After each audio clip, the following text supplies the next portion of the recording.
We'll be exploring some solutions or some potential solutions to the problem of polarization using some of the deep resources of our faith tradition and cultural tradition within Anglicanism. The first speaker is Abigail Cutter, Assistant Professor of Theology at King College in Bristol, Tennessee. Abigail previously taught at Southwestern College, earned her doctorate at Southern Methodist University, and her research interests are in political theology, Judaism and Christianity, and the Sabbath. I know Abigail through her long connection to the ministry of the Living Church. I serve as the editor of the Living Church and assist in other areas of our life, and Abigail has been part of our writing team for, I don't know, a decade maybe longer. Okay, since 2016, and has written many wonderful articles for us, including one on Covenant, the weblog of the Living Church published last week that I think closely relates to the topic she'll be speaking about this afternoon. The title of her lecture is Remembering Our Place, How the Anglican Parish and Diocese Call Us Back to Home, Earth, and Neighbor. Let's welcome Abigail Cutter.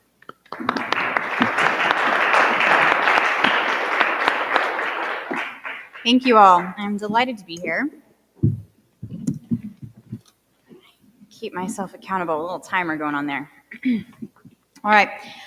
So insider-outsider divisions are very old, but they've been organized differently around shifting sources of identity at different moments in history. Because today, like Sheree Harder said yesterday, we're plagued by an epidemic of loneliness. A sentimental person might think the historically tight-knit English parish is the solution to this problem, like my title might suggest. But we can't be too hasty about this. It's important to recognize that the parish, which was the dominant unit of both local church life and secular administration from the Middle Ages all the way until the early 20th century, was itself often embroiled in heated conflict between insiders and outsiders. From at least the 17th to the 19th centuries, neighboring parishes were regularly pitted against each other in legal disputes over parish boundaries and over which poor people could gain settlements. Ruffians and neighboring communities saw the parish bounds as the dividing line between them, giving a hard time to anyone who wanted to come courting in a parish not his own, and often showing up at each other's parties expressly to cause trouble. John Wesley himself witnessed some of these inter-parish battles, especially between the parishes of Walsall and Darlaston, while he was on his preaching journeys which sparked a movement outside the parish system, I might add. In protest against these deep-rooted local attachments, Wesley famously declared, "I look upon the world as my parish."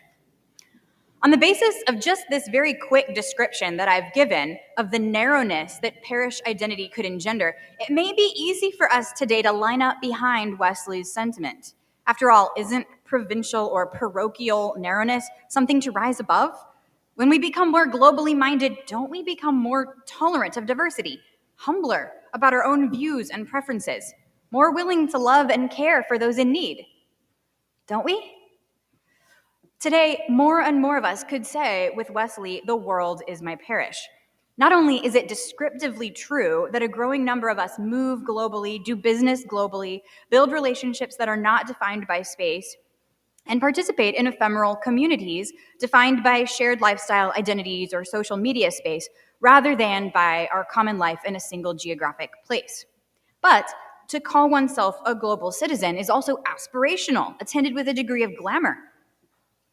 The rise above local prejudices, however, hasn't created the unity that thinkers from Adam Smith to Karl Marx to Woodrow Wilson had hoped. Rather, here we are discussing the painful problems caused by a new kind of social division. In this pattern of insider-outsider animosity, someone from Los Angeles can feel a kinship with someone from Vermont whom she's never met in response to a meme that she thinks brilliantly describes the social ills of the moment, while feeling revulsion toward her neighbors because of a flag they have hung out on their porch.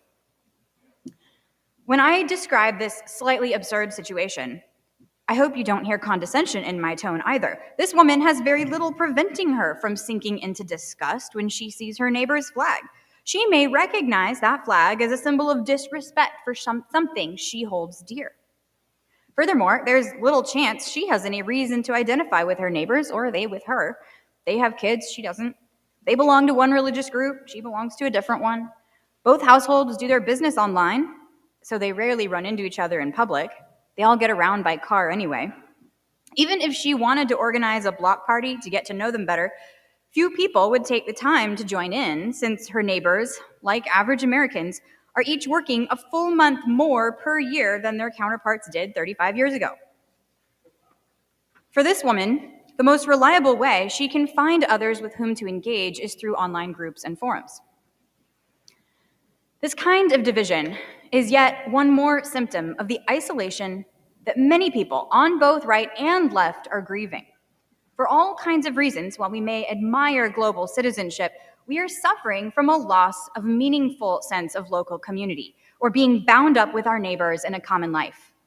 But we don't account for it in the same way. For many conservatives, loss of a sense of community can be attributed to socialist ideologies and their tendencies towards centralized resource management and a loss of local autonomy. For many progressives, loss of a sense of community can be attributed to the ability of large corporations to outcompete local economies and break up a shared communitarian responsibility, and then the concomitant lack of the political will on the part of the rest of us to band together to prevent it. What both narratives fail to take seriously enough, I think, is the ineluctable tendency of all efficient technologies and human behaviors, what Jacques Ellul called technique, towards centralization and homogenization. Ellul thinks, at least, that big government and big business, rather than either one of them being the primary driver, are simply the inevitable forms in which the uniformity of technique is being realized. But there are many more reasons we could cite, which I won't detail. Historian K.D.M. Snell, after listing many factors contributing to the shift away from the local, sums it up: power has gone into hiding.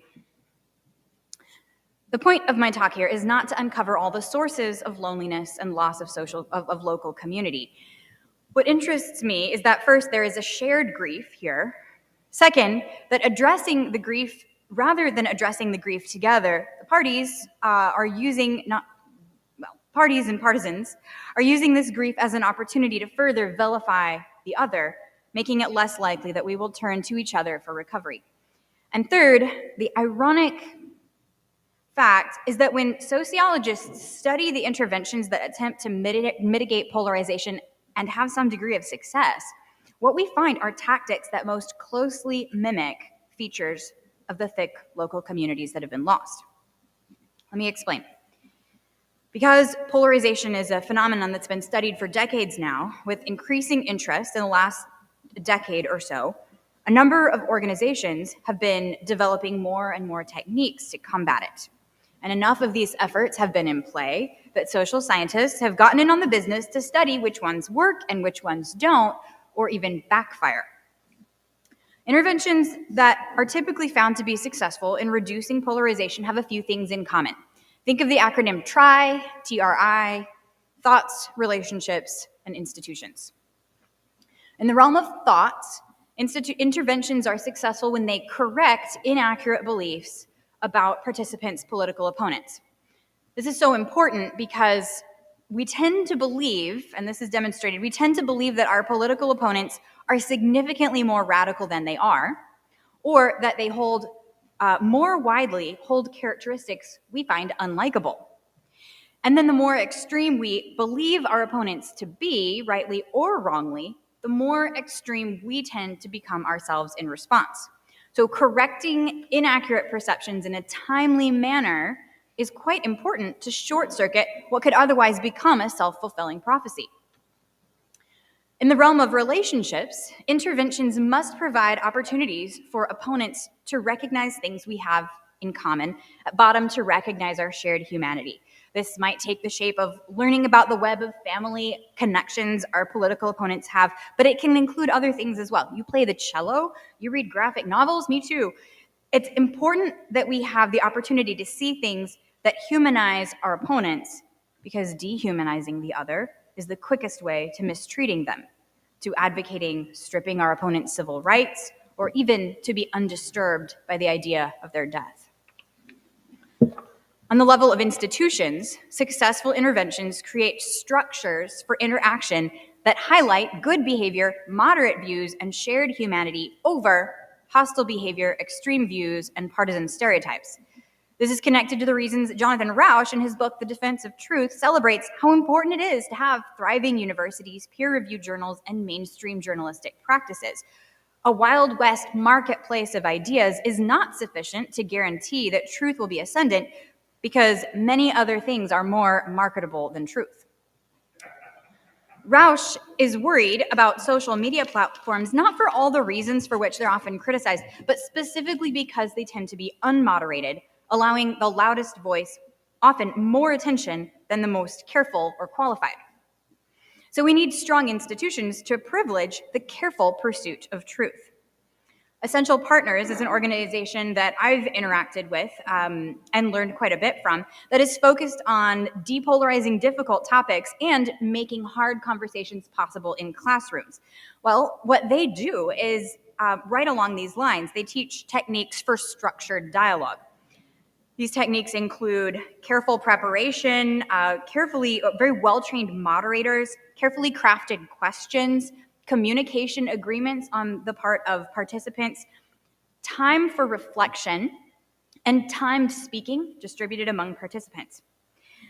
In no way are these dialogues a free-for-all, but they're so important in the most polarizing situations because they're structured to specifically highlight all participants' shared humanity, to give a voice to moderates and everyone who might otherwise be left out of the conversation, to correct misperceptions, and this is important, to create a space where everyone can enter the conversation as gently as possible.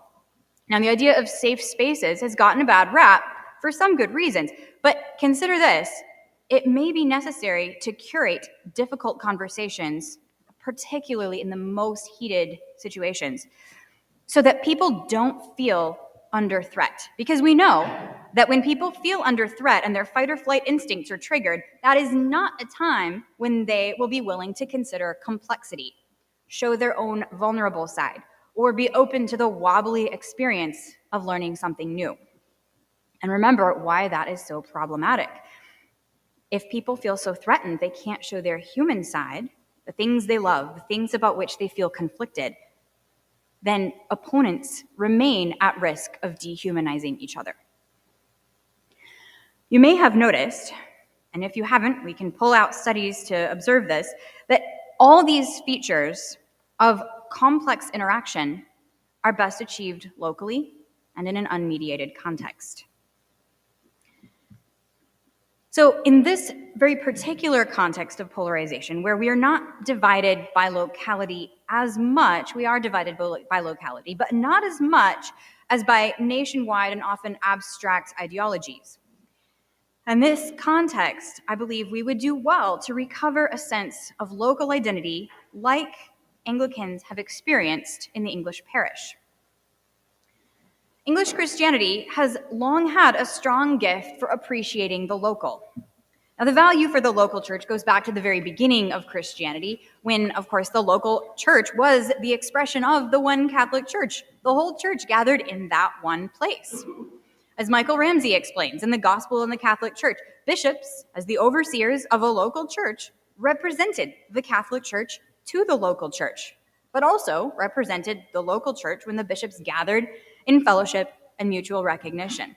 So to pastor Christ's one holy Catholic Church has always required attentiveness to the particular idiosyncrasies of a local community. In English Christianity, then, this recognition of the local became particularly granular as missionary activity took root along the territorial lines of existing secular authorities. Minsters, or the centers of missionary expansion, starting in the 7th century, arose with dependent field churches springing up around them. And then over time, a wider pattern arose where Anglo-Saxon thanes would establish churches on their lands, which would be supported by the produce of the lands and would serve the common people working them. Both these patterns of church founding were distinctly attentive to the land itself. And one reason why this had to be is because tithes were assessed based on the produce of the land, not per head. So it was very important then that parish boundaries be very, very well known. And the beating of the bounds became a persistent tradition where the parishioners around the parish and hitting the boundary markers with a stick, especially on Coronation Day. Over time, though, the parish also became the chief unit of local secular administration, including the upkeep of roads and especially the relief of the poor. From about 1572 onward, it was poor relief was the duty of the parish. And then in 1662, the Poor Relief Act, or the Settlement Act, had to then come in to determine which poor people belonged to which parish. And so parishes were sometimes, not saintly about this, and were fighting about, trying to reduce opportunities for people to gain settlement in their parish. But despite this, the poor took great pride in their settlement as their right and often went to great pains to highlight their parish identity. And then the poor who were well established in a parish were often closely bonded to the better off people who around this shared sense of belonging. Now, there have been lots of critics of this pattern of poor relief. Adam Smith, for one, complained that it limited the mobility of the poor to be able to follow the market. Others have talked about it as a paternalistic practice that limited the agency of the poor.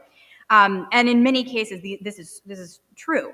But in retrospect, there are also historian Snell of Parish and Belonging comments that it actually provided quite a lot of freedom for people to move for work, knowing that they would always have the security of returning home to their own parish. And it's the parish bounds that became the chief unit of belonging, or when they would write to each other about, I'm worried about my financial situation, they would always be referencing home or belonging around the unit of the parish, specifically because of the settlement law. So I won't go into too much detail about how this administration changed throughout the 19th century, but all the way up until the 1920s, parishes were really important in the administration of poor relief. And then finally, in 1948, the National Assistance Act created, in effect, a national settlement so that everyone had a right to poor relief no matter where they were, removing the parish from its administration. But this is a quick summary so you can understand now why the parish was so important for secular reasons and why it played such a strong role in English people's sense of social belonging. But Andrew Rumsey has recently explained why the parish should be seen as a symbol of an Anglican theology of place. Those with any background in theology here will be accustomed to thinkers pointing out how Christ's incarnation represents God's entry into time, which transforms and sanctifies human history. We can thus inhabit sacred times in our liturgies, our feasts, and our fasts. What fewer people point out, though some do, like Karl Barth, not an Anglican, is to observe the same thing about physical space. When God enters the world, occupying space in his very body, he changes what it means to live in the physical world. We can inhabit sacred spaces because Jesus is the one place in which God and humanity, indeed God and all material creation, are at one. When we participate in the Eucharist, we join Christ in that space. And the specificity of the church's place matters deeply because the Eucharist is never celebrated in the abstract. It's always on this altar, just as Jesus took up and gave for us one body in one place.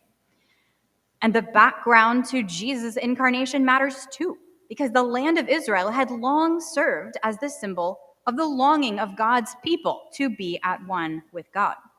But the memory of Abraham's wandering combined with the persistence of exile meant that the land was hardly something that could be possessed with any finality on human terms.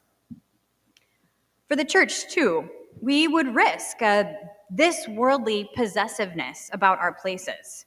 It's only Christ and our eschatological hope that can keep us either from a Gnostic placelessness on the one hand, or the idolatry of place and control of our territory on the other. What's so important for Rumsey about the parish system is how it has provided a suitable setting for the established Church of England to serve all within its bounds, a bit like Dr. Walker narrated for us yesterday. Not only have parish priests been entrusted with the care of the souls of all people in their parishes, Anglican or increasingly not, but they have also tended to have a heightened awareness of the natural ecology of their parish. Parish means the entire place, humans, living things, and the land. I think of the characteristically Anglican words of Isaac Watts's hymn, Joy to the World. Let earth receive her king, let heaven and nature sing, let fields and flocks, floods, rocks, hills, and plains repeat the sounding joy. No more let thorns infest the ground. He comes to make his blessings flow far as the curse is found. Whether or not fields, floods, and rocks or people consciously realize it, Jesus' coming is good news for them. And Anglican ministry has meant lifting up all these things to God, like the original priestly work of Adam. Ben Quash has reflected on this priestly vocation within Anglicanism as the task of seeing and naming things truly. He compares the work of a priest to that of a social anthropologist who is not there to change the situation, but to know it well enough to describe it very well. He says that while the national headlines can give a pretty dismal impression that nobody cares about the church anymore, the church is very unpopular, local headlines tell a very different story. Churches and priests partner with charities, schools, and other organizations. After a tragedy, the priest is often the one asked to comment on the community's frame of mind. While Quash compares the priest to a social scientist, I want to compare the church perhaps to a spiritual director or even a confessor serving the community itself. These roles highlight the ministry of presence, attention, listening, and then speaking back the truth in the presence of God. This combination of meanings of the parish has inspired Mark Clavier to undertake a project called Convivium at Brecon Cathedral in Wales, and its parish church, St. Mary's, where he now serves. Convivium's tagline is living well with God, creation, and each other. Clavier, who's from the US but has long been serving as a priest in the Church of England, recognized in Wales a profound distinctiveness of place that has been preserved much more than he had experienced in the US. But he also realized that this was at risk because the appreciation for place was disappearing too among the people who lived there and in England. So when Clavier would, for instance, visit the Lake District and remark to an English vacationer about the unique riches of the Lake District, the Englishman would shrug off the Lake District and instead sing the praises of Las Vegas. Convivium then has been an effort to help residents of Brecon celebrate and preserve their local identity, including local economy, history, and ecology, and the specific importance of these things before God. Convivium has hosted conferences reflecting on theology and place, festivals that feature local artists, food, charities, and history walks, and retreats that include prayer and nature walks. Out of this endeavor has come collaborations across the parish, a community garden now independently run by an organization serving those with intellectual disabilities, and a history walk that is perpetually available with signposts around the cathedral. Clavier has reflected on the fact that even though Anglicanism's status in England and Wales is on the decline and must behave more and more as one option among many, as the parish priest, he's still seen as a public figure in a way that we in North America can hardly understand. He's been met with a surprising amount of goodwill from local groups with whom he would like to collaborate. Anglicanism outside England and Wales, however, differs by being neither established nor organized in bounded parishes, two connected features, obviously. We do, however, still retain a diocesan structure headed by bishops, after which the Episcopal Church is named. So even though the history of the United States and the Episcopal Church don't have nearly the legacy of granular attachment to specific places that Anglicans in Britain do, we can't escape attending to the territory we occupy. Furthermore, we haven't experienced the dramatic centralization of the apostolic authority like the Roman Catholic Church has. So whereas English priests, especially in rural areas, have had to, in the past at least, know their land in great detail, it is bishops in other places who typically must do the same, but on a larger scale. Bishop John Bowerschmidt of Tennessee has reflected on how his episcopal ministry has given him a greater appreciation for the locatedness in space of his churches than he had ever had to develop as a parish priest. In my diocese, he says, the directional affirmation, "turn right at Bucksnort," is essential information for the bishop, the sort that captures the incarnational and concrete nature of this ministry and its rootedness in place. Bishop Kathleen Bascom of Kansas has made the specificity of Kansas a major focus of her ministry. The Bethany Gardens and Conference Center have been designed with great care to acknowledge local ecology, whether prairie or agricultural, local history, whether indigenous or white or black, and those who live in the inner city neighborhood now around the diocesan center, whatever their religious affiliation. While building and designing the gardens, diocesan staff have built partnerships with local schools, politicians, neighbors, many funding organizations, other churches, and a sister organization in Kenya. Not only does the garden site host prayer, meditation, gardening and nutrition lessons, and the life cycles of monarch butterflies, but it is also becoming a place for people to resolve their differences. A council circle is being used in the mediation work of the neighboring public school, and a retreat center on the property hosts community dinners where intentional conversation takes place across difference.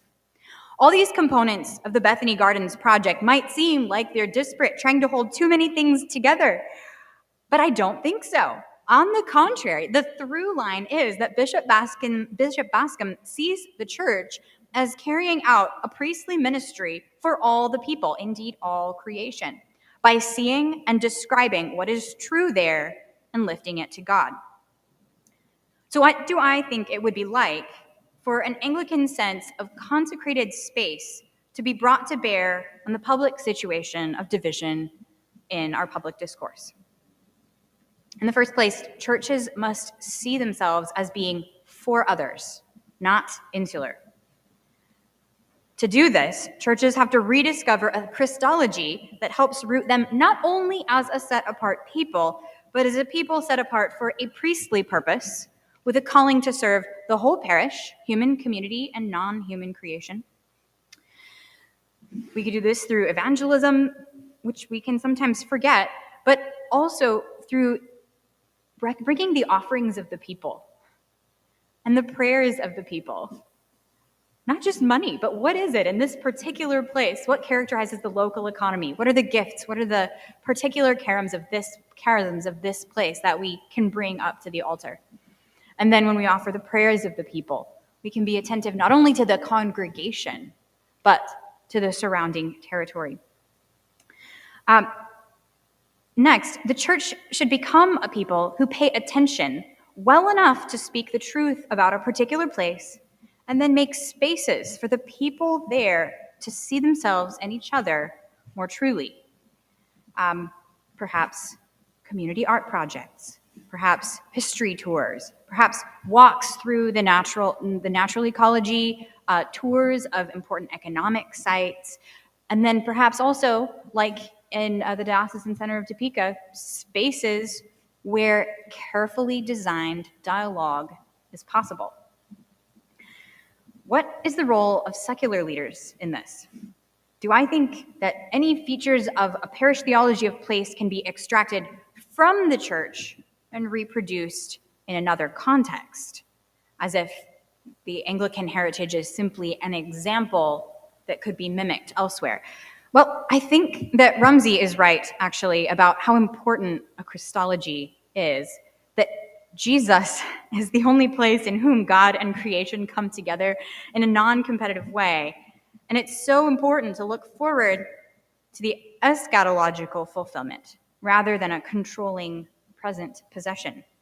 So I worry that if we try to focus on locality apart from Christ, will be re-entrenched in this place as the end-all be-all, with a triumphalist focus on those who are from here or not from here. It can be very hard to hold together the particularity of place with the universal offering of God. This is why I think it is a unique offering of the structure of the Catholic Church in its Anglican form that can provide this gift. But what can secular leaders do in this? Well, I'm with Oliver O'Donovan. They can have an appropriate recognition of their own limited ability. O'Donovan, in The Desire of the Nations, he says that the calling of earthly rulers in deference to Christ is to acknowledge their limits. This is not the same as a conservative call for the federal government to be humbler and leave more things to local and state governments.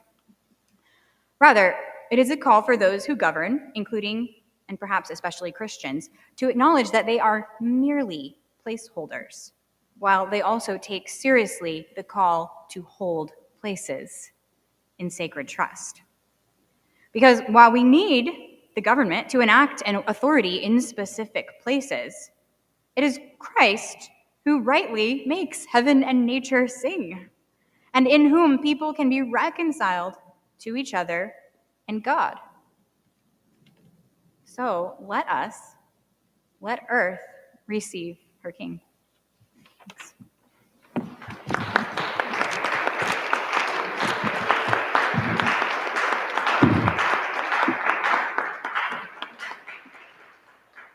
Thank you. Thank you very much, Abigail, for that very stimulating talk. This discussion of beating the bounds made me think of a service that I think Marcus attended with me, beating the bounds of the parish of St. Michael in the Corn Market in Oxford. If you ever happen to be in Oxford on Rogation Day, it's one of the most eccentric services you may have the privilege of participating in. But anyway, moving on to other topics. Dr. Nicholas Norman Krauss will present our final paper. He's a postdoctoral research associate at Baylor University in Waco, Texas. He earned his doctorate in political theology and the conflicts of democracy. That was the topic of the thesis, and is taught at Baylor as well as at the George W. Truett Theological Seminary in Waco. He's also a priest of the Anglican Diocese of the Gulf Atlantic. The topic of his talk is covenantal pluralism and the goods of conflict. Let's welcome Dr. Norman Krauss.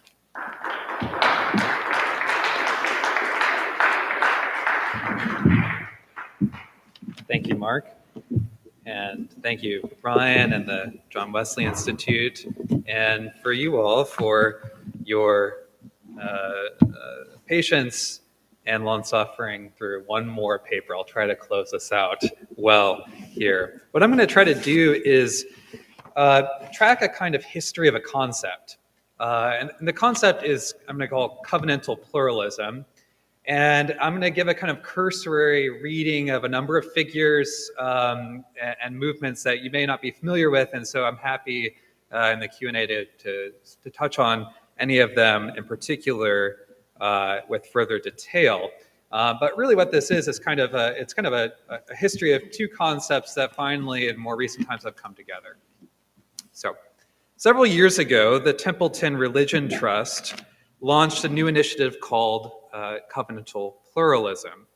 What if religions engaged one another across their deepest differences? The initiative asked. And drawing on the concept of covenant, the project has tried to reframe the religious, moral, and cultural diversity characteristic of modern societies beyond paradigms of tolerance, instead proposing forms of relationship and trust building across deep difference. Covenant, the project maintains, evokes an easily understood holistic vision that emphasizes relationships sustained by trust, wherein difference is respected but also directly engaged, even contested. Covenantal pluralism is about both, they say, quote, top-down legal and policy parameters like freedom of religion, constitutional protections for minorities, etc., as well as bottom-up cultural norms and practices like respect, religious literacy, virtues like humility, patience, fairness, reciprocity, cooperativeness, and self-critique. A covenant, in other words, establishes relationships of trust and commitment, sometimes formal, sometimes informal, wherein difference can be engaged instead of simply tolerated. So the project calls to mind, I think at least for those familiar with the history and polity of the Anglican Communion, the failed Anglican Covenant of the late 2000s. Like the Templeton Initiative, the Anglican Covenant drew on the concept of covenant to develop a formal mechanism in order to maintain or try to maintain unity and mutuality across deep difference. So in this presentation, I want to consider the history of covenantal pluralism in Anglican political thought in order to propose a kind of revised version of it for our contemporary moment, characterized as it is by intense conflict and polarization. So where does the notion of covenant as a way of encompassing difference come from? Is what I want to answer. So after detailing the origins of covenant as a political concept and the development of a school of English political pluralism that's shaped by it, I'll consider two important contemporary inheritors of this tradition, Rowan Williams and Luke Bretherton, who both advance the theory in a decidedly participatory democratic direction. And then finally, I'll attend to what I take to be a kind of significant lacuna in the tradition of covenantal pluralism, which is an account of the goods of conflict, to use Alistair MacIntyre's phrase. And I want to propose that our present political moment might be served, paradoxically perhaps, actually not by lessening conflict, but by intensifying it in productive ways. Healthy conflict, as some social theorists of conflict studies would put it. So, part one, the origins of conflict.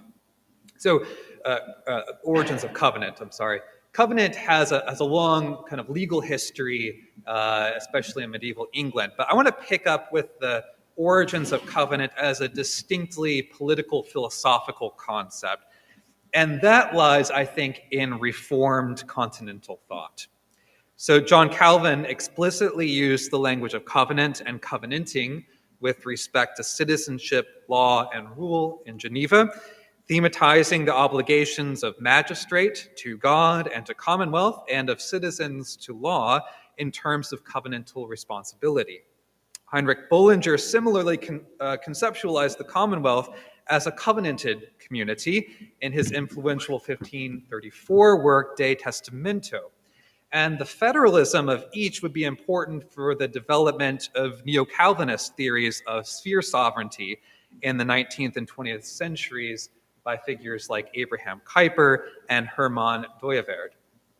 But the critical figure, both for understanding the trajectory of Reformed political thought and the pluralist traditions I want to consider today, is this, I think, criminally neglected but hugely influential German Calvinist, Johannes Althusius, 1563 to 1638. And if you've never heard of Althusius, quite all right. He's severely underappreciated.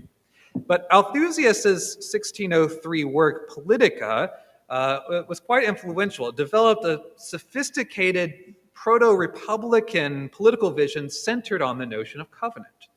And the work's defense of popular sovereignty is set directly against the theories of sovereignty advocated by thinkers like Jean Bodin, but it's equally opposed to theories of popular sovereignty later developed by figures like Rousseau. So in the preface to the first edition of Politica, Althusius argues that the rights of sovereignty, the jura majestatis, belong not to prince or to supreme magistrate, but to the commonwealth or the people. The former, Althusius says, is simply, quote, the steward, administrator, and overseer of these rights, end quote. But their ownership, he says, belongs properly to the people, and importantly, the people as a whole.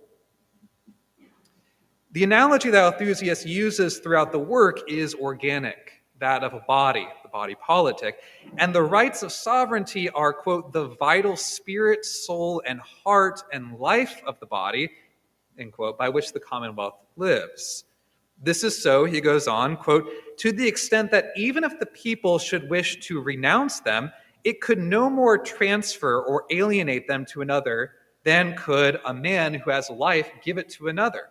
They cannot exist except in them, end quote. So the notion of covenant plays a twofold role in Althusius' account of social sovereignty. First, covenant is the means by which the rights of sovereignty are entrusted to the person or persons charged with administering them.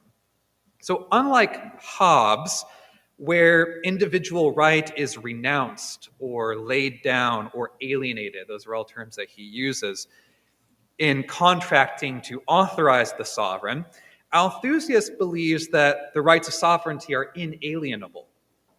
They cannot be alienated. A magistrate then can only be entrusted to administer sovereignty on behalf of the Commonwealth to whom it properly belongs. Now, covenant is important here because precisely of its theological valence. A covenant, as Althusius understands it, is a formal binding of trust and obligation before God.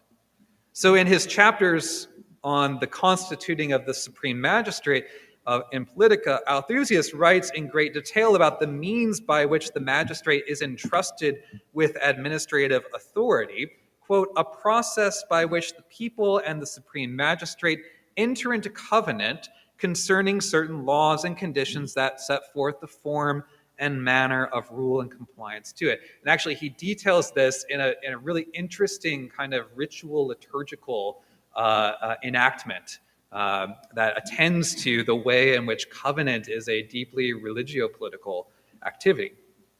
So thus far, Althusius is making developments internal to the Calvinist tradition he inherits. But where he makes his most lasting mark, I believe, is in a second application of the notion of covenant to his theory of sovereignty, which is this. Covenant applies not just to the relationship between commonwealth and magistrate, but also, and perhaps more importantly, between members of the polity. Politics, says Althusius, quote, is the art of associating, consociandi, people for the purpose of establishing, cultivating, and conserving a common life. The subject matter of politics, he goes on, is therefore association, consociatio, whereby persons, quote, pledge themselves each to the other by explicit or tacit agreement to mutual communication of whatever is useful and necessary for the harmonious exercise of social life, end quote. So associations, that's the heart of politics for Althusius. And associations can either be simple and private, in his words, so family, guild, civic association, or mixed and public, the city, the commonwealth. But in either case, they are formed and sustained by covenant. Pactum is his word. Covenant is, Althusius argues, quote, the efficient cause, in its Aristotelian sense, of association. And it establishes a bond of trust granted and accepted in the communication of mutual aid, counsel, and right or use, end quote. A commonwealth, then, according to Althusius, is nothing other than a network of associations of various scales, from family to guild, city to province, all of which are constituted by covenant and exist in covenantal relationship with others. So Althusius' vision is covenantal, then, in the classically Reformed sense, commonwealth as covenant community, but it is also fundamentally pluralist, in the sense that sovereignty is distributed across a range of associations. And importantly, as Luke Brotherton notes, this pluralism is not simply administrative, but social and political. So unlike, for instance, federalist constitutional arrangements, which attempt to limit and constrain governing power while still leaving, as he says, undisturbed the top-down monistic nature of sovereignty, for Althusius, sovereignty is an assemblage arising from the whole, or commonweal, that is itself constituted from multiple consociations. Okay, so it's this pluralist sensibility of Althusius I want to kind of attend to now in its history. So part two, covenantal pluralism, and Anglican political thought. So the influence of Althusius's consociational covenantal pluralism on Anglican political thought is significant, but it's indirect. It comes by way of the German scholar Otto von Guercke, 1841 to 1921. Now, I'm not going to say much about Guercke himself for the sake of time, only that he is also one of the most influential legal theorists of the 19th and 20th centuries, but rarely recognized as such in histories of political thought. He's kind of confined as a legal theorist, but he has tremendous effect on the history of political thought, especially in England. His detailed studies of medieval legal and political theory, especially of Althusius, of whom he was the foremost scholar of his day, had tremendous impact on both German and English intellectual life. In 1900, F.W. Maitland published an English translation of Guercke's 4-volume work on the German law of associations under the title Political Theories of the Middle Ages. And the publication was instrumental in the revival of interest in associations among English pluralists, some of whom were Maitland's own students. John Neville Figgis is doubtless the most important of these students, as his work drew on the pluralist state, drew explicitly on Guercke to lay the groundwork of what would become a tradition of English pluralism in the early 20th century, running through figures like G.D.H. Cole and Harold Laski, who I'll turn to in a moment. But first, Figgis. Figgis, an Anglican priest and political philosopher, is often regarded as the father of English pluralism. His 1913 volume, Churches in the Modern State, developed an account of the autonomy of social groups and the integrity of associational forms of life against theories of state sovereignty. As Figgis developed it, pluralism was essentially a theory of distributed sovereignty. First, in that it questioned the prevailing liberal picture of political society as a relationship primarily between individuals and a state, theorized in terms of social contract. And second, in that it questioned the identification of unitary sovereign power with a monist state, even if legitimated by the people. In between state and individuals, and comprising the real heart of political society, were numerous associations, families, churches, schools, trade unions, etc., each with inherent rights, authority, and personality, importantly, personality for Figgis. Sovereignty in this view does not rest in the state nor in any single governing institution, but rather emerges from the plurality of associations that comprise political society. The state has an important role to play in this account, but it's not one of exercising sovereign power. Rather, it's administrative. The state is, in Figgis's theory, tasked with ensuring and maintaining a legal order of peace and stability, wherein associations can freely develop and pursue goods in common with others. The state establishes and enforces rules of conduct to protect the autonomy of associations, and it's for this reason that Cecile Laborde refers to Figgis's theory as one of group liberalism. I think is an interesting way of putting it, at least. Figgis's pluralist theory was importantly theological in a way that his successors like Cole and Laski were not. And this is because his political theory was essentially an extension of his ecclesiology. So Figgis did not develop a purely sociological account of the individual group-state relation. Rather, he extended his insights about the social nature of the church, which he saw as the kind of ideal type of association, to a more general theory of human association. Ecclesial association reveals the nature of all associations as not merely contractual but organic, quote, living social unions exceeding the sum of their parts.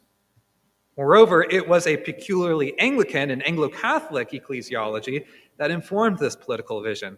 The church, as the mystical body of Christ, was constituted by members' covenantal union with one another and Christ in baptism.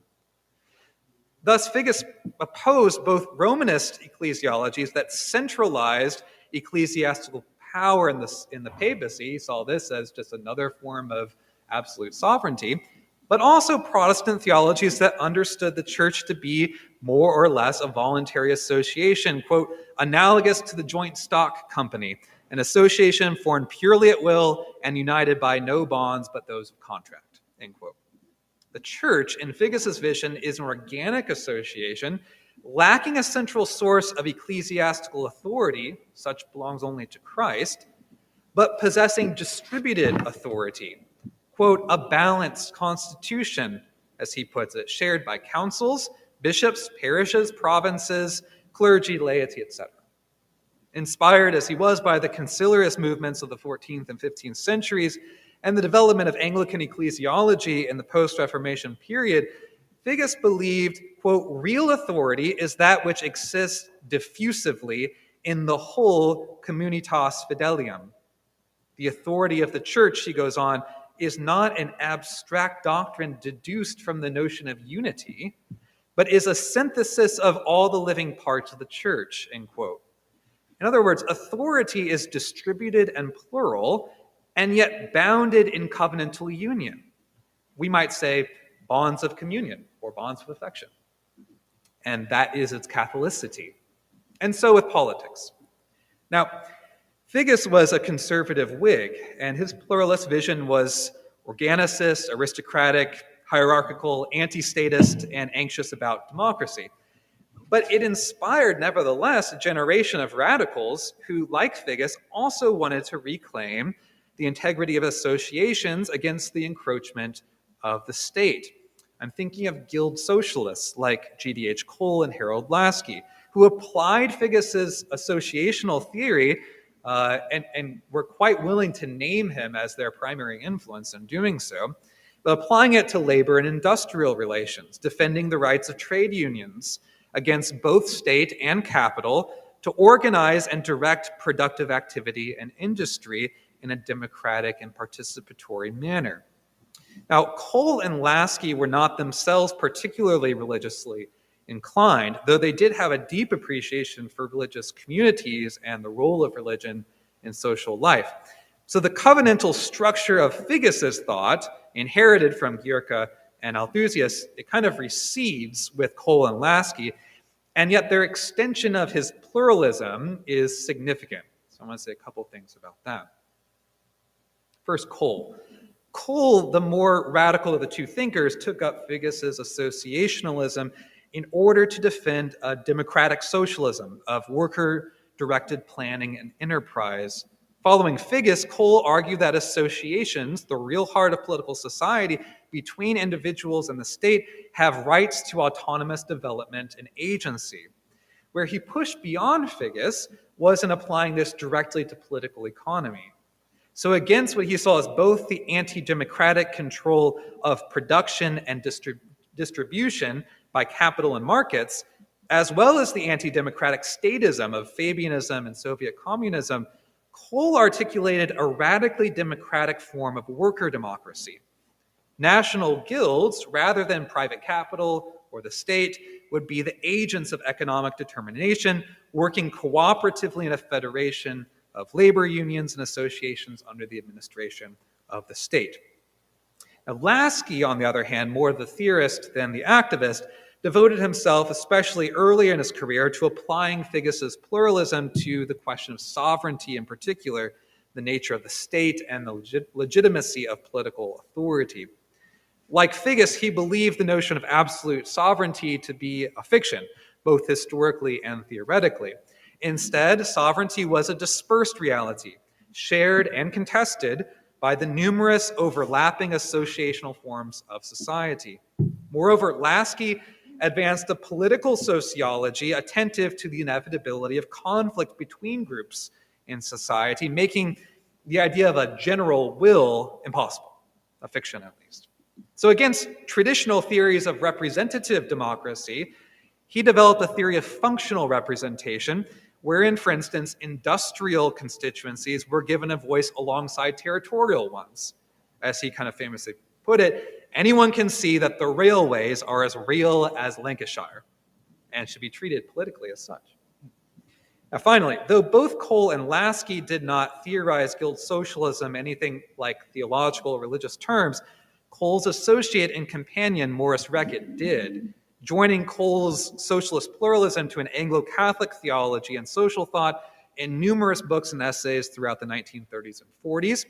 And his leadership of institutions like the Church Socialist League and publications like the newspaper The Church Socialist and the journal Christendom, Reckitt, one of the leading Christian socialists of his day, joined Figgis and Cole's emphasis on associations to an Anglo-Catholic sacramental vision, an ecclesiology and theology of the incarnation, proposing a kind of sacramental socialism, as one scholar puts it, alongside Cole's work on guilt, who he worked very closely with.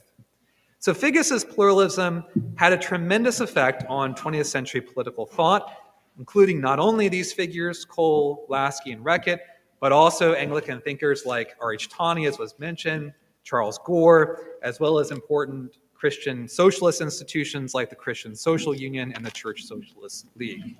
Okay, covenantal pluralism today. So today, I think two figures stand out as clear heirs to this English pluralist tradition. That's Rowan Williams, former Archbishop of Canterbury, and Luke Bretherton. It's important to note that Williams and Bretherton, who have each written much on pluralism, approach pluralism not simply as a matter of distributed sovereignty across multiple forms of association and group. They're also particularly concerned with the moral and cultural and religious diversity of those groups. In other words, their innovation is to attend to the value pluralism, now constitutive of the social and political pluralism that earlier pluralists described. So Figgis, for instance, would not have countenanced such value pluralism as possible for the kind of pluralist society he envisioned, one which resembled the medieval order, in which a plurality of institutions were held together by a shared ethical vision embodied in the Catholic Church. But Williams and Bretherton are concerned with thematizing value pluralism and Christian political participation in pluralist politics in theologically meaningful ways. So their contribution is to extend the pluralist insights by addressing the central conundrum of contemporary democratic life, namely, how to achieve a just common life amidst deep difference, and especially more recently, polarized difference. Now, Williams does this by proposing what he calls interactive pluralism. So following Figgis and other pluralists, he argues that first-level associations, quote, guilds, unions, churches, ethnic groups, all sorts of civil associations, have a natural liberty to exist and organize themselves, and the state's role is to harmonize and to some degree regulate this social variety. It's that pluralist sensibility that he inherits from people like Figgis that was behind his controversial suggestion in 2008 that British law might recognize and make room for certain practices of Sharia law. You might remember this controversy for a moment in 2008. Where he goes beyond earlier pluralists is in emphasizing the state's responsibility not just to establish a legal order of stability in which associations can flourish, but also to facilitate their democratic engagement with one another in deliberative practices to shape policy. So he contrasts his interactive pluralism with forms of multiculturalism, or what he calls static pluralism, that are aimed at simply peaceful coexistence. Williams argues for the importance of forms of public exchange, even public conflict, where persons and communities register, quote, the most significant motivating elements in their convictions about human dignity and destiny, end quote, in arguments and contestation over policies and political goods. Rather than simply a theory of distributed sovereignty, pluralism for Williams is a theory of radical and post-secular democracy, wherein the very conflict amidst difference that liberal multiculturalism seeks to preempt actually becomes the real substance of democratic deliberation. Then Bretherton's work on religious communities and practices of grassroots democracy can be seen as a kind of, I think, concrete instantiation of this kind of interactive pluralism.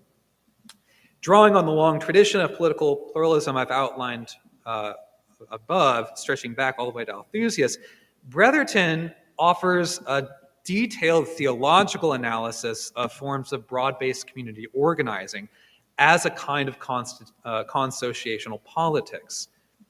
Now, important for Brotherton is that these democratic movements, and he in particular is interested in the tradition of organizing known as the Industrial Areas Foundation. Important to him is that, one, these are primarily coalitions of institutions rather than just individuals or what you might think of as issue-oriented movements. These are broad-based, so churches, synagogues, mosques, unions, neighborhood groups, etc., come together in deliberation as institutions rather than just individuals. And two, they're intentionally post-secular in practice. That is, they involve the use of a plurality of religious and moral vocabularies in their work of negotiating a common life together, which is why these are often intensely conflictual democratic practices. But not only are broad-based community organizing networks like the Industrial Areas Foundation political practices of pluralism, they're also, I think, Luke rightly sees, covenantal forms of political practice. This is where the two come back together. Noting in the Old Testament, the connection between covenant and assembling, or the gathering of the people of God, Brotherton writes that the assembly, quote, is the means through which to constitute the people as those who stand in covenantal relation to God, to each other, and the rest of creation, end quote. And similarly, by analogy, in practices of broad-based community organizing, the public assembly, which is at the heart of these organizing practices, the public assembly of represented institutions, along with its ritual and even semi-liturgical practices which mark and structure the deliberative practices of the assembly, this is the location in which associations meet and develop covenantal relations of trust and mutuality as they negotiate their various and sometimes competing interests, goods, and visions of flourishing in the pursuit of a common life together. So through practices and rituals of commitment, which is a phrase that Jeff Stout uses in his analysis of these forms of organizing, through these practices, assemblies forge both between their members and between their members and outside political leaders and social bodies, relations of political trust, obligation, and accountability. In the act of assembling, participants dramatically enact peoplehood, the possibility of consensus and collective action amidst difference. And we might note how the increase of political polarization in recent decades has coincided with the rise of certain technological trends in which political discourse becomes increasingly disembodied, captured by social media, corporate media conglomerates, etc. And in this world, practices of assembling, embodied assembling, might be an important corrective. Okay, let me wrap this up and bring this to a close. So I want to close just by raising a question, one which my own work has sought to explore, which is this. What's the place of conflict in all of this, in covenantal pluralism? It's a question that Williams and Brotherton's work raises as they move pluralist theory beyond simply a vision of sovereignty of society's various associations and groups operating relatively autonomously or when together in a kind of orchestrated harmony. But what I want to ask is there something about the conflict between these groups, the arguments and contestations about what is true, what is good, what is just, that is important, even essential to democratic flourishing. I think that there is, in what is hopefully going to be a forthcoming book, I hope in the coming year, which Mark mentioned, Political Theology and the Conflicts of Democracy. I make an extended theological argument that there is, that conflict, even in its most intense forms, can be profoundly productive and generative of social flourishing, and that we should be, in fact, wary of appeals to civic unity and social cohesion and moral colloquy that evade or conceal it, actually. But if conflict is to be productive rather than destructive of flourishing democratic community, then I think covenantal practices like this assembling that I've mentioned provide essential context within which these agonistic negotiations amidst difference can be held, and conflict directed to generative ends. Thank you.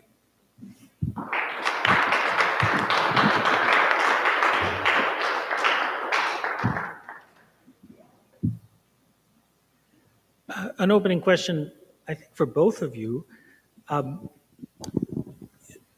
Abigail, you spoke about the way in which there's been I think you said an ineluctable tendency towards homogenization and centralization that have increased polarization in our culture, and proposing the local parish as a kind of alternative model. And similarly, when you were speaking about Figus's vision of a kind of ecclesiology that would contain this pluralism as a living social union exceeding the sum of its parts. That's the kind of vision of the church as a unit that then is able to play a role in this. And I think the question I'm having is it not the fact that our churches are increasingly caught up in this dynamic of delocalization, these same kinds of tendency towards homogenization and centralization are also weakening these units that we would hope would be a way of addressing this. Someone brought up earlier the ways in which churches have become increasingly politically homogenous. We think about the rapid transition to the fact that taking all this stuff online was no big deal back in 2020. And I'm curious about ways in which you think local parishes should be trying to resist these things, or should we, how does this play out in a local parish context, this vision for resistance?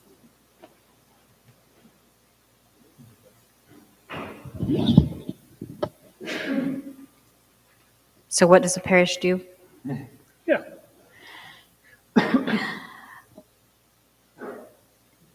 So yes, I do think that there are definitely forces in play that make it hard.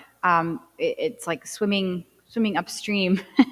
If you try to plant yourself in a certain place, there will be a lot of obstacles, especially if you want to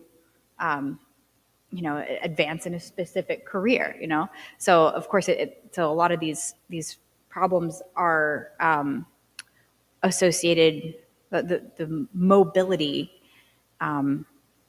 has been associated with different socioeconomic groups at different points in time, and now those who are mobile are much more likely to be professional classes.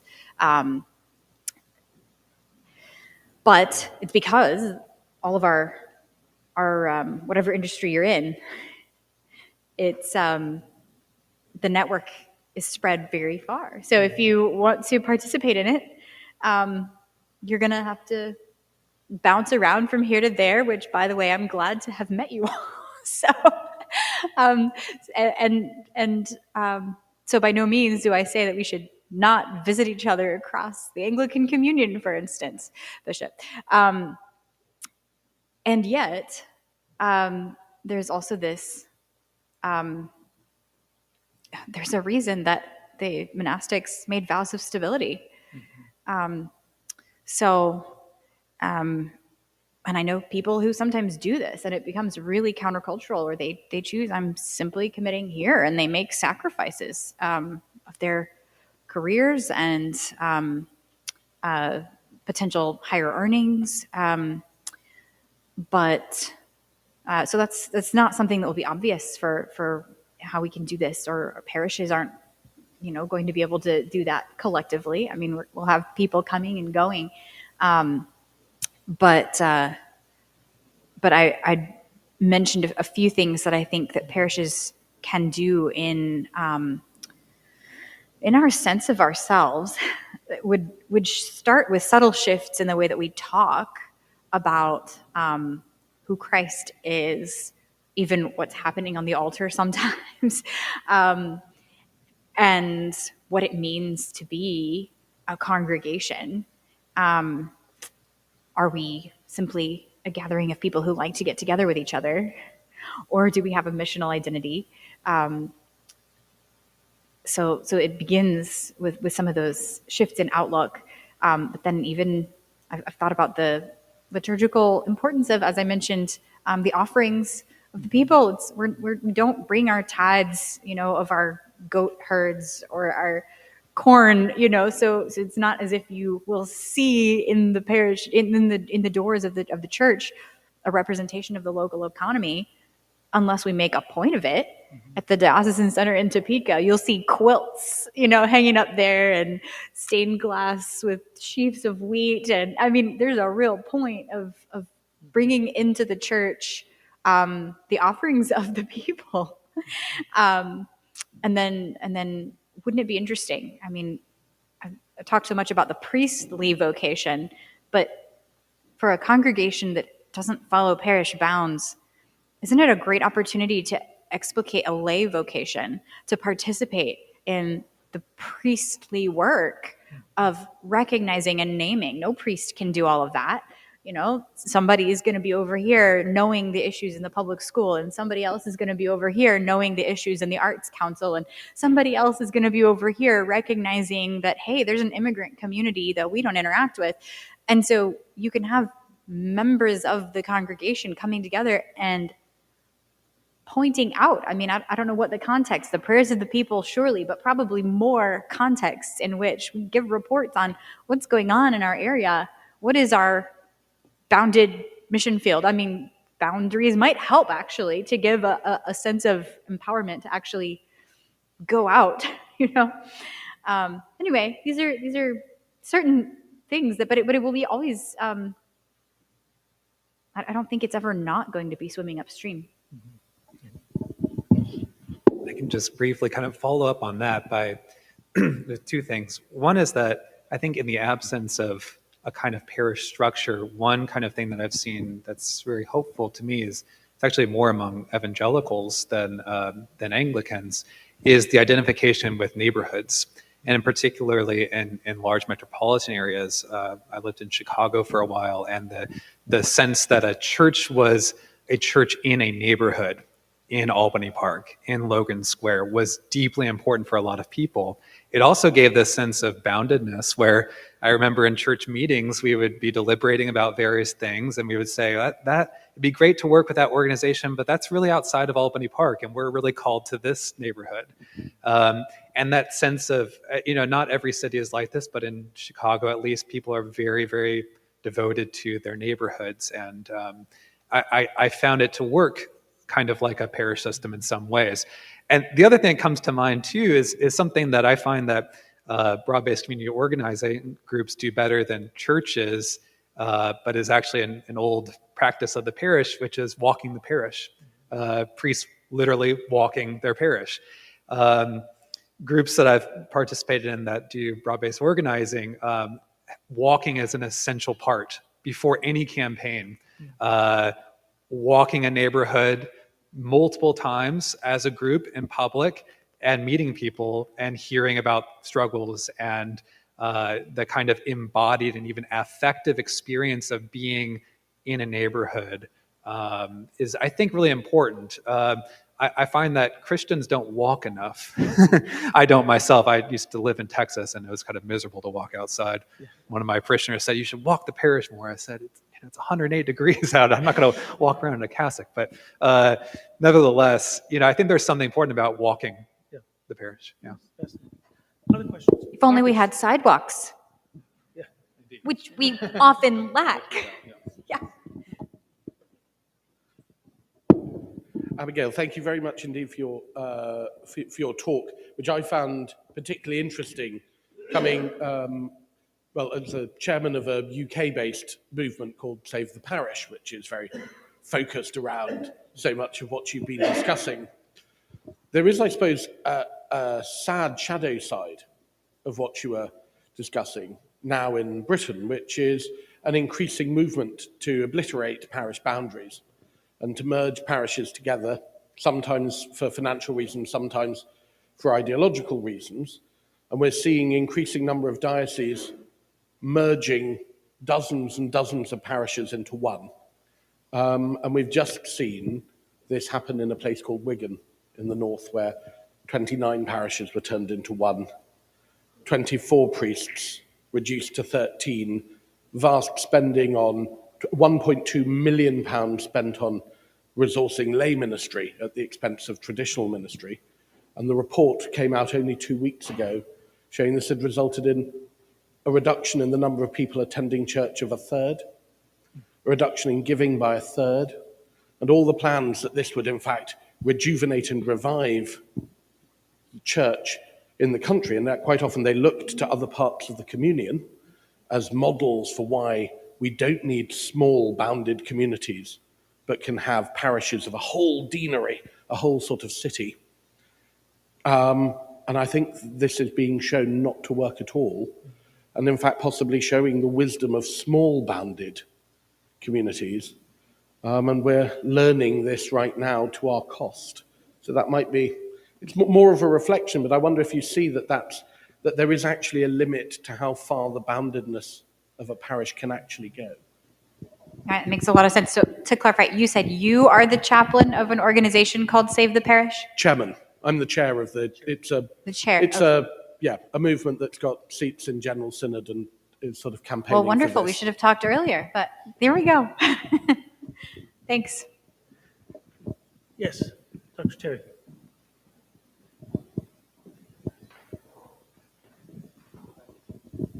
Yeah, thank you very much. I enjoyed both of those papers very much. Can I just ask Nicholas for a bit of a follow-up question? Pluralism and in particular Archbishop Rowan Williams' contribution. It was quite a furore when the idea was Sharia law should be given greater space. Do you think that's an inevitable consequence of his views on pluralism, or was that just a bit of an aberration? Yeah, that's a great question. I mean,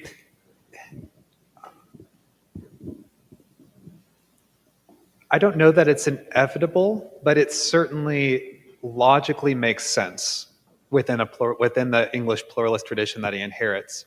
I take it that part of the controversy was not so much that he was advocating for some forms of religious law being recognized, but that it was Islamic law.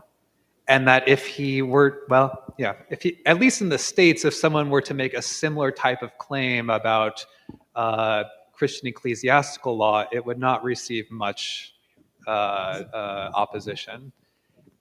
So I wonder if it's the peculiarity of it being Islamic law, but it is part of the pluralist vision to recognize certain forms of religious law, not ones that are incompatible with civic law. And that was really, I think, at the heart of the dispute, is what exactly he meant by that. I think he clarified later on a little bit that he was not advocating, forms of Sharia that would kind of like overturn practices of English law, but he was recognizing that there was a plurality that could kind of be properly recognized and give an integrity to the local associations to be able to govern themselves, right, in accordance with state. Yeah, so I think not necessarily a necessary position, but made sense logically within his pluralist philosophy, I think. Yeah. Other questions?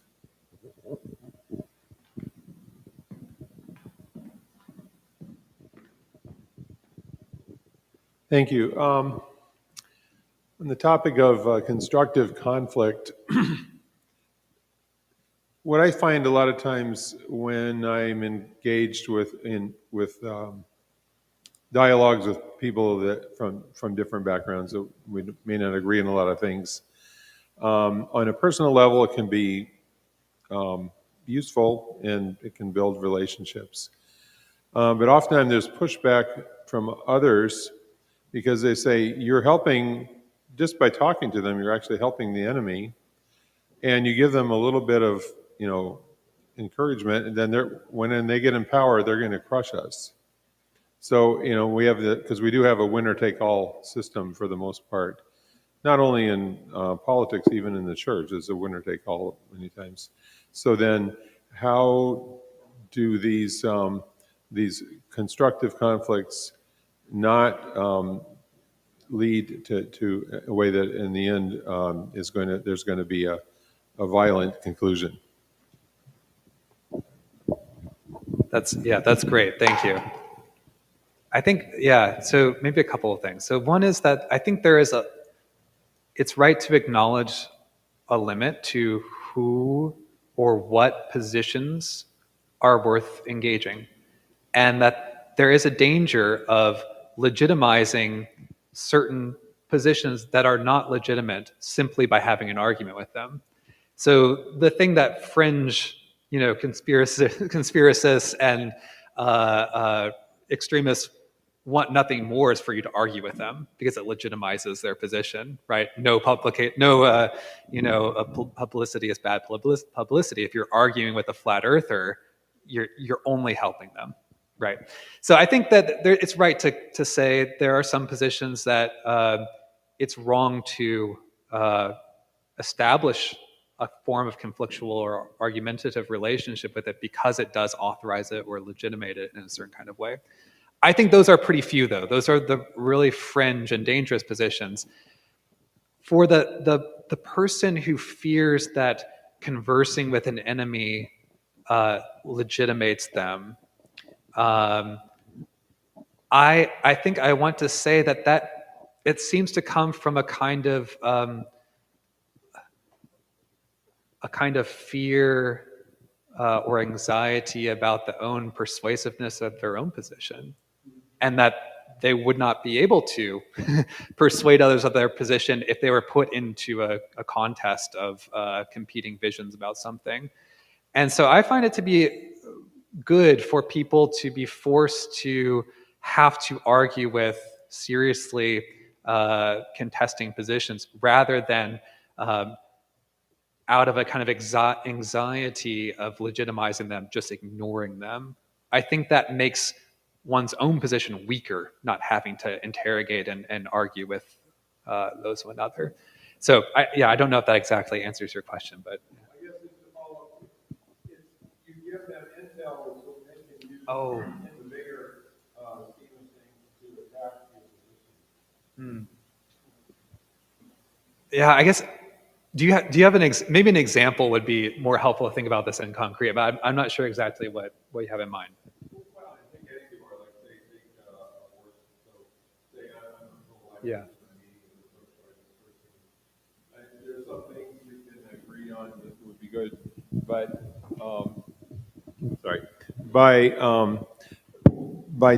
by sharing those things, then the other side can they can use that to preempt maybe something that I'm trying to do, or to undermine it, or they could try to co-opt me and tell other people, see, we have our friend here on the other side, he agrees with us, and those kinds of things. It just seems that, especially when everything is so closely divided, every election is very close, and so just a few votes differently could make a different outcome. Then it seems like everyone is looking how to get an advantage at any way they can, so it makes it hard to build trust. Yeah, I think I understand what you're getting at now, and it may just be a risk of entering into public exchange. But I do think it's important when I'm thinking about these sorts of constructive conflicts, I'm thinking about the giving and asking for of public reasons, right? So reasons for one's position that actually should be made widely available as much as possible in order to be scrutinized, challenged, revised, etc. And so I would think that if one really believes in one's position, one should not be afraid of making as public as possible the reasons for that position, even if there is a potential danger in that being misinterpreted or used for for bad faith reasons or something. I think we have an obligation to make public our reasons, and so I think it's worth erring on the side of open exchange rather than kind of closed off exchange. Yeah. Yes, Peter. Sorry. Hi, this question is for Abigail. I was touched by your talk, and I was wondering, what link do you make between the decline of the parishes and that organization model and an overall centralization in society and sort of the disempowerment that people feel? There's been an argument recently and people in America trying to capture more of the Christian democratic subsidiarity spirit, the belief that too much has gone up top and it's created a society of bystanders and people who feel disempowered on the local level. And they've related it back to losses of local control, loss of federalism. And I wonder, to what extent do you think this happened perhaps first in many of our churches may have lost this idea? So has centralization happened in churches first and then sort of filtered into society? That's a thesis that I haven't run into.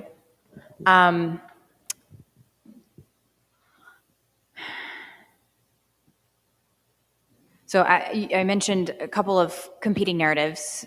There'd be one, it's based on a socialist or ideology that leads to centralized management on the part of government. And then another would be, well, it's really about capitalism that leads to sort of a snowballing effect, which leads to centralized management just in private hands. And a third narrative, and all of these narratives are, you can back them up with empirical evidence, but they're really just an explanatory lens that either resonates or doesn't. Then a third narrative, which is the Lulian approach, is that, well, as soon as you discover, a machine to, clock people into their job, then they have to adapt their own behaviors to the machine, and then other machines have to be invented to respond to this one, and then and so it's sort of a snowballing effect of effective, efficient technologies and the human behaviors that have to conform to them, and that for Ellul is what actually drives the snowball effect, and then. Which at the moment, again, you could argue with that and say in this particular case that was true, in this particular case maybe it wasn't. But I find that narrative to be a helpful way of pushing back against these more partisan narratives. However, the idea that centralization has happened in the church first is not something that I've encountered. Is there more that you would want to say about that, or who's advocating that?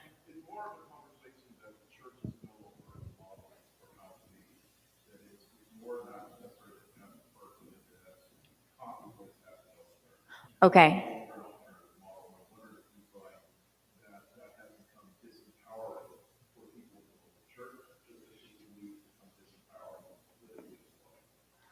I'm sure so. I mean, that resonates.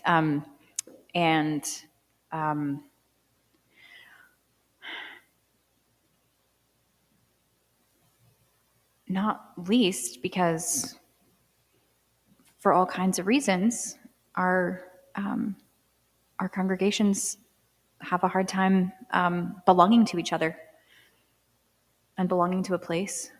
So if you want to try to create that, it's just working against a lot of obstacles. I don't know if I'm addressing exactly the question there. Yeah. Okay. It is 2:30.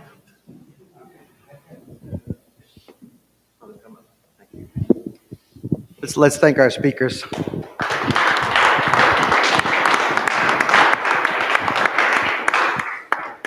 And thank all of you for being here. We've had a wonderful dialogue. I think we've had about 50 or so come in person.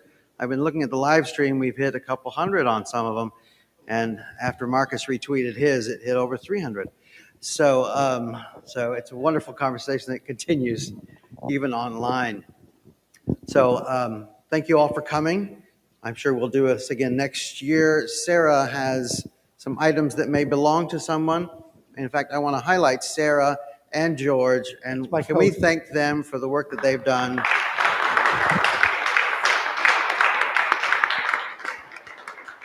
we'd be without sound without George, and we'd be without food without Sarah. So there's been a lot of work that has gone into this. Thank you, everyone. If I can ask the speakers to come forward for a quick picture. But everyone else, God bless.